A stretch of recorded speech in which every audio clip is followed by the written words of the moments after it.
ঢাকা বিশ্ববিদ্যালয়ের শিক্ষার্থীদের রাজনৈতিক, বুদ্ধিবৃত্তিক এবং সামাজিক নেতৃত্বের সূতিকাগার আমাদের এই ডাকসু। 1923 সালে ঢাকা বিশ্ববিদ্যালয়ের ছাত্র সংসদ DUSU নামে প্রতিষ্ঠিত হওয়ার পর 1953 সালে নাম বদলে ঢাকা বিশ্ববিদ্যালয়ের কেন্দ্রীয় ছাত্র সংসদ ডাকসু নাম পরিগ্রহণ করে।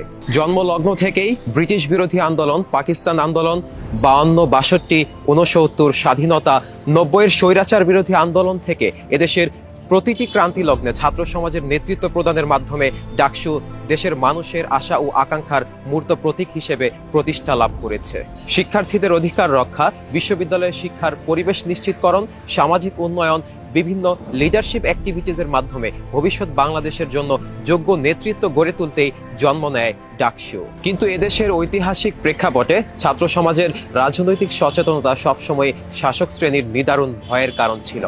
তাই 90-এর পর থেকেই কার্যত অচল হয়ে পড়ে ডাকসু সহ এদেশের পাবলিক ইউনিভার্সিটিগুলোর ছাত্র সংসদ। 1990 সালে ডাকসু, রাকসু, চাকসু এবং 1992 সালে জাহাঙ্গীরনগর বিশ্ববিদ্যালয়ে জাকসু নির্বাচনের মাধ্যমে সর্বশেষ ছাত্র সংসদ নির্বাচন হয়। 2005 সালে জগন্নাথ কলেজ জগন্নাথ বিশ্ববিদ্যালয়ে রূপান্তরিত হলে সেখানে ছাত্র সংসদ গঠনের কোনো বিধানই রাখা হয়নি। দীর্ঘ 30 বছরের বন্ধত্ব ঘুচিয়ে 2019 সালে অনেক আশার সঞ্চার করে ডাকসু নির্বাচন অনুষ্ঠিত হলেও সব আশা সেই বছরেই মিলিয়ে যায়। 24-এ ছাত্র জনতার বিপ্লবে হারানো স্বাধীনতা পুনরুদ্ধারের পর আবার অনুষ্ঠিত হতে যাচ্ছে আমাদের স্বপ্নের ডাকসু নির্বাচন।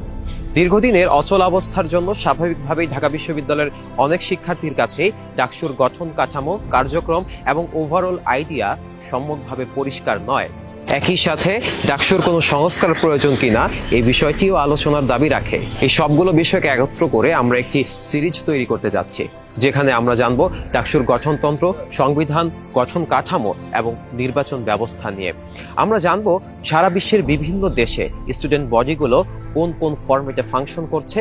আমরা দেখব আমাদের সংস্কারের জায়গাগুলো এবং সবশেষে শিক্ষার্থীদের সাথে পর্যালোচনার মাধ্যমে বিশ্ববিদ্যালয় প্রশাসনের কাছে আমরা পেশ করব একটি গঠনমূলক সংস্কার প্রস্তাবনা। ইতিহাসের সিঁড়ি বেয়ে জুলাই বিপ্লবে সাধারণ মানুষকে সাথে নিয়ে এদেশের ছাত্র সমাজের অনবদ্য ত্যাগ আমাদের পুনরায় স্মরণ করিয়ে দিচ্ছে বাংলাদেশের স্বাধীনতা, সার্বভৌমত্ব রক্ষায়, এদেশের সার্বিক উন্নয়নে আমাদের ছাত্র সমাজকে অবশ্যই এগিয়ে আসতে হবে।